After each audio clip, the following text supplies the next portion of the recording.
I tercer actiu important que ha fet aquest govern. Jo crec que ha canviat el projecte de Catalunya amb Espanya. Catalunya i Espanya vivien una d'esquenes a les altres, és a dir, el president Pujol ja li anava bé de pelotes fora, sempre es queixava molt d'Espanya però després no intentava construir cap pont,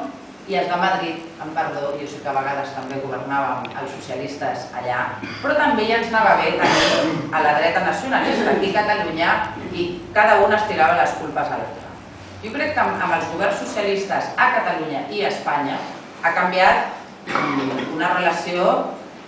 d'una manera de la qual hem de defensar tots molt, perquè és la manera democràtica de fer les coses. Catalunya ha dit el que vol ser, perquè l'Estatut del 79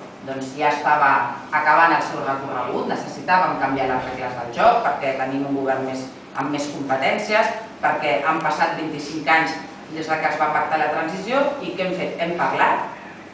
parlat els catalans, hem fet un nou estatut, aquest nou estatut s'ha portat a Madrid, han parlat en el Congrés de Diputats de Madrid, l'han votat, l'hem aprovat aquí a Catalunya amb referèndum i això ha canviat qualitativament l'encaix, insisteixo, de Catalunya amb Espanya.